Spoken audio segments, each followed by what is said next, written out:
seperti bareng gajah, kamu baru tahu. Ngomong-ngomong Pak, Febri makin mual kalau ngomong. Bapak jangan tanya-tanya terus.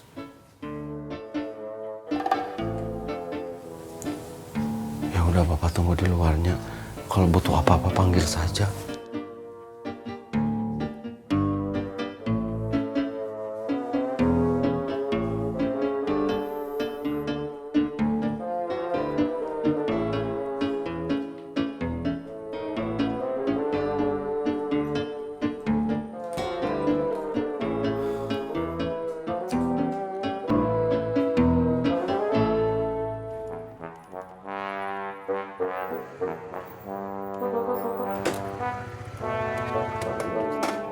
Assalamualaikum. Assalamualaikum, Kum. Assalamualaikum. Waalaikumsalam. Dokter Claranya mana? Nggak ada, Kum.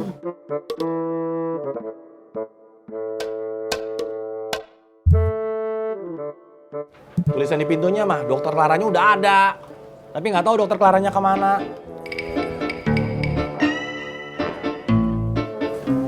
Terus harus gimana nih? Si Febri masih mual, masih pusing. Saya mau nanya masalah kehamilan, saya juga bingung bagaimana. Ya udah, makanya kamu tenang aja. Kita bawa aja Febri ke rumah sakit. Nah. Enggak, Ceng. Kalau saya bawa Febri ke rumah sakit, nanti kalau ketahuan beneran hamil, semua orang akan nyalain saya. Saya nggak bisa jaga anak karena hamil. Tenang dulu atuh Kum, kalau kamu nggak mau bawa Febri ke rumah sakit ya udah tenang dulu. Ih, kamu enak banget bilang tenang dulu, tenang dulu. Kalau Debbie yang mengalami seperti Febri, kamu juga nggak bisa tenang, Dang.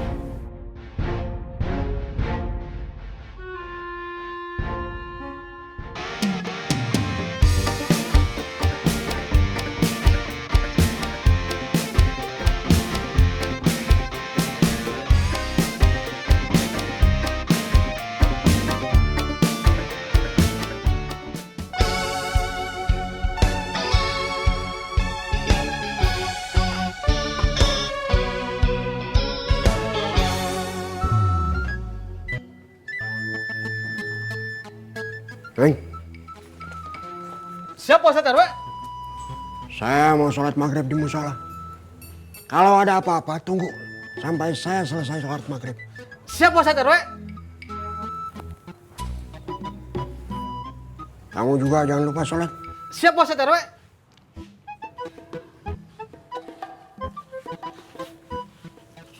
Assalamualaikum. Waalaikumsalam.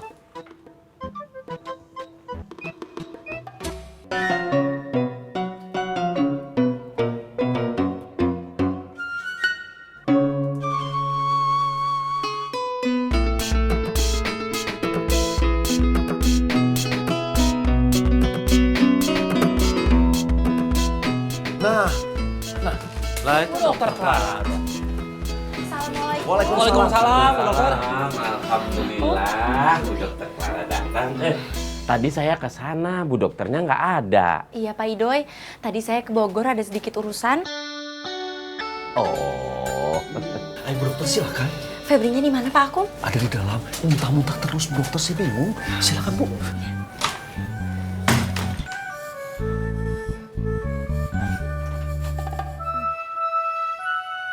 Neng, ada Bu Dokter. Masuk Pak.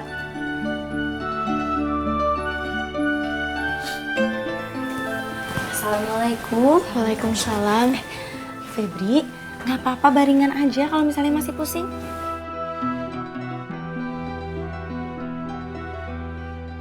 Sejak kapan mual dan muntah-muntahnya? Tadi pagi Bu Dokter. Setelah pulang sekolah, mulut Febri pahit. Terus mual. Ini, minta stetoskop sama senter ya? Iya Bu Dokter. Ini senternya. Coba dibuka mulutnya. Lidahnya keluarin.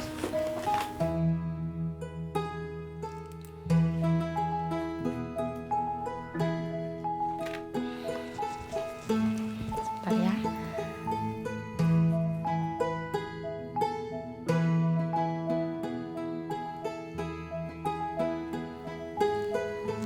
Kalau sakit bilang ya. Iya Bu Dokter.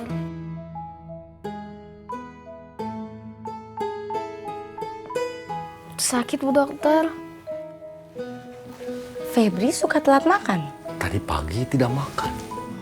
Febri punya mah. Jadi Febri nggak boleh telat makan. Kalau Febri telat makan, nanti asam lambungnya itu naik. Dan akibatnya mulut Febri akan terasa pahit, lalu akan mual dan akan muntah-muntah. Iya Bu Dokter.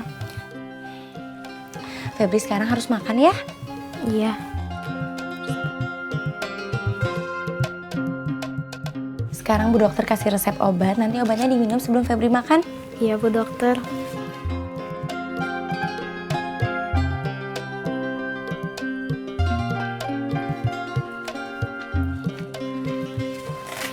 Ini resepnya Pak Akum. Oh iya. Nanti obatnya minta di klinik aja ya sama Iin. Terima kasih Bu Dokter. Sama-sama. Kalau gitu Bu Dokter langsung pamit ya Febri.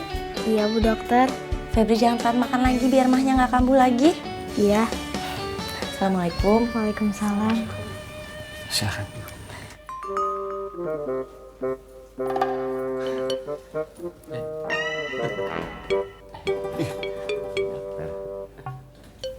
Bu dokter, beneran Febri teh cuman kena mah aja? Benar Pak Aceng? Ada hal lain nggak? Apa ya Pak? Kum, ngomong atuh. Tadinya saya pikir Ah, lama kamu, Kum. Bilang aja yang kamu pikir itu Febri hamil.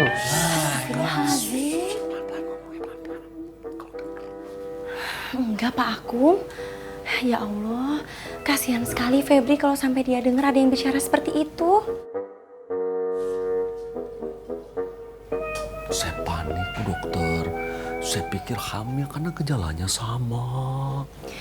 Gejala mah itu memang mirip dengan gejala awal kehamilan.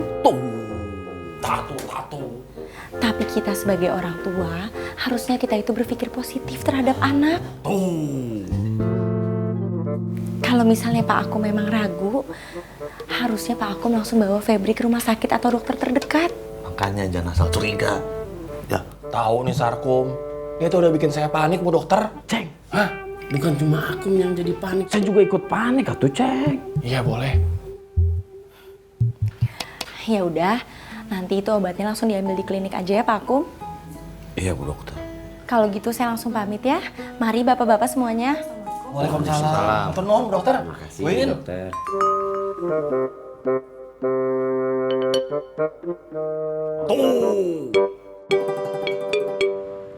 Saling menghargai itu antara lain tidak mencampuri urusan orang lain. Tidak memaksakan kehendak kepada orang. Tidak memaksakan orang mengikuti keyakinan kita. Berdampingan hidup dalam perbedaan sudah dicontohkan oleh penduduk Madinah berabad silam. Peradaban ratusan tahun lalu mampu menegakkan toleransi dengan sukses. Kalau peradaban hari ini tidak seperti peradaban ratusan tahun lalu, itu artinya kita kembali ke zaman sebelum itu. Demikian kita dalam menjalankan keyakinan agama kita. Perbedaan pendapat bukan untuk perpecahan. Perbedaan pendapat adalah ruang untuk berbicara, untuk berdialog, untuk berdiskusi. Supaya kita makin cerdas. Supaya ada dinamika dalam kehidupan beragama kita. Supaya makin tebal keimanan kita.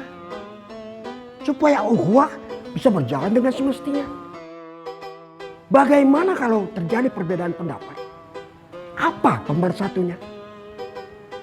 Bukan saya yang menjawab pertanyaan itu. Tapi dalam Al-Quran sudah ada jawabannya. Sudah terang benderang dalam Al-Quran diterangkan bahwa kita diharuskan bersatu. Dan ada larangan bercerai-berai. Agama itu pemersatu. Agama itu penyelamat. Kusai? Iya Pak Ustadz. Sebutkan surah apa dan ayat berapa dak tentang kerukunan dalam Al-Quran. Di dalam Al-Quran ada dalam surah Ali Imran ayat 103, Pak Ustadz. Sok, Japra. Coba. Iya, Pak Ustadz. A'udzu billahi minasyaitonir rajim. Wa'tasimu bihablillahi jami'a wa la tafarraqu wazkuru ni'matallahi 'alaikum iz kuntum a'da'a fa'alafa baina qulubikum فأصبحتم بنعمته إخوانا وكنتم على شفا حفرة من النار فأنقذكم منها كذلك يبين الله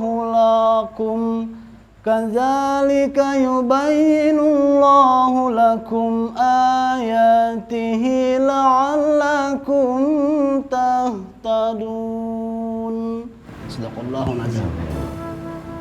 Yang artinya, dan berpeganglah kamu semuanya kepada tali agama Allah, dan janganlah kamu bercerai-berai, dan ingatlah akan nikmat Allah kepadamu ketika kamu dahulu di masa jahiliyah bermusuh-musuhan. Maka Allah mempersatukan hatimu, lalu menjadilah kamu karena nikmat Allah, dan kamu telah berada di tepi jurang neraka. Lalu Allah